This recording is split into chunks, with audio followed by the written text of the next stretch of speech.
Hey folks, Kevin here. Well, it's April 10th, 2022. It's cold, it's miserable, it's snowing earlier here, a little bit of sleet. And I thought I'd do a bit of a review on a piece of equipment that I find very, very essential. So let's have a look at what I'm talking about. So the accessory that goes to my to the Hulk here, which is a Takushi TL12 vertical lift track loader. This machine is an absolute beast. I love it. It's absolutely wonderful. You may recall the Hound, which I sold last fall, which I had before this, which is a nice, equally heavy-duty track loader. Well, in the back of the Hound, I used to have a big strap going across it, holding the back door closed until I've repaired the back door. The back door really protects the engine compartment and certainly the radiator, all of those things. And this back door can get damaged. Brush can get passed through this area, and I really wanted to protect it because I didn't want any of this expensive equipment damaged and all. So I saw online, I saw a video by VBelt and Sons. I saw this bumper that they had on the back of their track loader. And they had a Takushi TL12 V2 as well. And this bumper is made by Precision Armor Fabrication, which can be found on Facebook. And so let me tell you a little bit about the bumper. It is really heavy duty. The hinges are made out of 1/2-inch steel, and it's really precision made to fit on the piece of equipment. And I don't know how many different pieces of equipment. I know that they make them for cats as well as other manufacturers. But I saw this and I knew that I really wanted to have more protection to protect me from when I'm banging into a tree, even though we got the rear camera set right here. I did not get their full height, which the bumper would come all the way up to here. This is considered a standard height bumper. And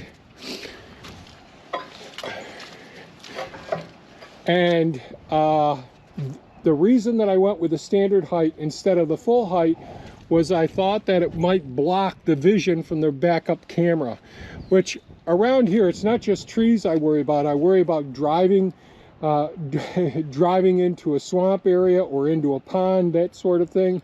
So the rear camera is really essential. Now, I think I have the information on the prices, so I can give you an idea how much these cost at the time that I bought it anyways. So it's Precision Armor and Fabrication. A full height bumper is $3,000, or the prices I'm giving are last fall. Steel prices have gone up, and certainly it might be more than this. The standard bumper is $2,300. If you get it with the with this 17,500 pound Smittybilt winch, steel cable winch, then the price gets up to $3,600 for this size and $4,300 for the full size rear bumper. I added on the 2-inch receiver down here and the 2 D-rings, so I think that's $150. Each one of these are $60. And I got the wireless remote for the Smittybilt winch. I ordered this last fall, and everybody gets behind, and so I got it late in the fall. And I went to hook it up, and it just wouldn't close. By the time I wanted to get it in here, and I was down, more than 1/4 of an inch below where these 2 latches were. So I called them up, and they sent me out a replacement hinge. Made sure we used everything. We're using the standard threaded bolt holes that are on all 4 attachment sites that come with Takushi, and so I did exactly what they said. I replaced this one with the one that was here, which was, this is the original one here now. And still it did not line up. And I contacted them, and they really hadn't had issues with other people. And then, you know, my back was acting up, and the snowstorms came and all, and I spoke with them again, and so they made up another hinge for me, and I've got that in the shop, and that didn't make any difference either. I was getting frustrated. I'm sure that they were getting frustrated as well, having to deal with this guy who's having all these issues and all. So I never hooked up the wiring on the winch. I was trying to get this so that it would open and close okay. So after the things warmed up and all, I decided what I'd do is I'd use my hydraulic press, and I put it in between the two latch half-inch plates here, and I spread them apart a bit, and then I drilled out some of the holes. I still have to get another drill bit because I haven't finished drilling it, but it will open and close. It'll fit in here just fine now, which is what I really wanted. Then I got stuck the late afternoon, the day before yesterday, down in an area by the beaver ponds. And one of the things I've learned over the years is don't overdo it. When you get stuck, recognize you're stuck, stop, don't bury the equipment any deeper and all. And you could see how deep the mud was jammed up in here. Mud was in between the fins and all. And I went ahead and released the cable, hooked it up to a tree. I've got some nice heavy-duty straps and all. And I had the wireless control on it. Oh, the wireless control is a little more expensive. And it wouldn't work. And after searching around, there was a little rubber cap. I didn't realize that it was a switch, and there was no switch part in the rubber cap. There was just an empty rubber cap. And with two slots in it. Do I have that in my pot? Yes, I actually do. So here's all I could see was this right here. And I figured, oh, this was just a diagnostic port is what I thought. But when I took it apart, I could see that, and this is where their wireless switch actually was. It says that on the side. And so I jumpered across this, and it pulled the cable up, but it stopped. It wouldn't work any further. So I said, oh, geez, something's really wrong. So I gave up on this, basically. I contacted them and let them know and said, you know, this is not working. And they're really apologetic at Precision Armor and Fabrication. They really wanted to make everything work right for me. I'm sure this is a rarity, and they're probably sick and tired of hearing from me.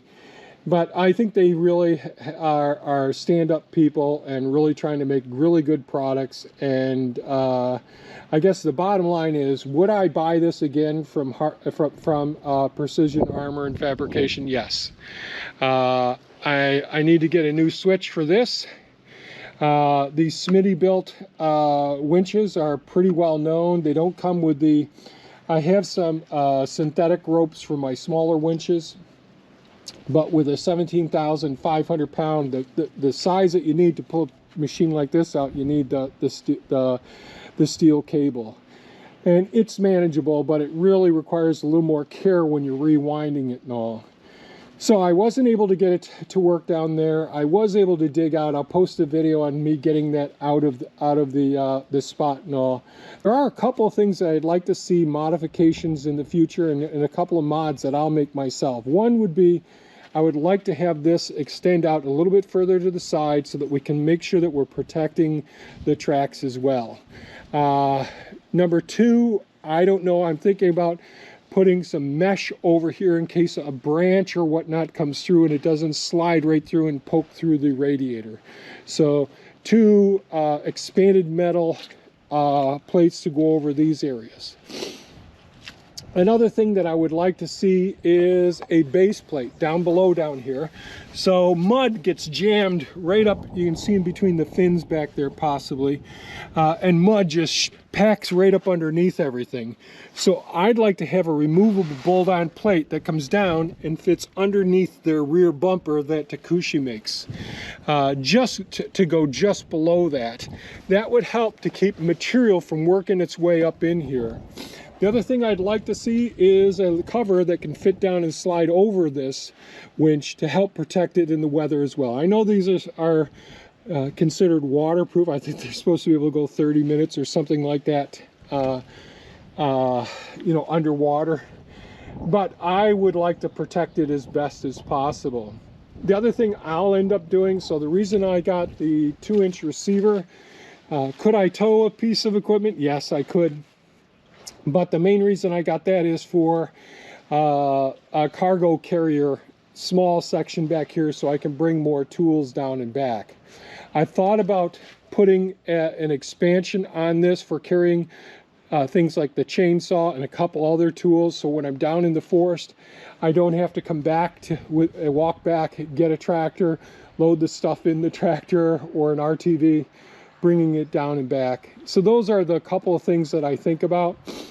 I probably will be mounting a magnetic camera back here as well in the future, but we'll see. Oh, the other thing I did do was I did the battery on the TL12 is right behind this plate down here. So you take those 3 bolts out down there and you can get to the battery, and this has a plug in the end of this connector here, and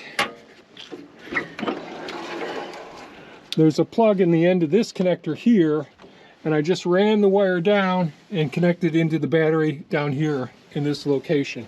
So it can be pretty easy to hook this up. I wasn't sure how I was going to hook it up, so I can just fish this up, hook it up to the winch when I need it. Now it's easy enough to slide back and forth. I can put my pins in there. I just have to drill those out a little bit more. Would I buy this again from Precision Armor and Fabrication? Absolutely. I think they're stand-up people. They're doing the very best they can. It is difficult to make something this precise, even using really good jigs. When you're welding, there's expansion, there's twisting of the metals when you're doing this, even if you get them tight right down in a fixed jig. So this is tough when you just have a few bolts on a machine and everything has to line up.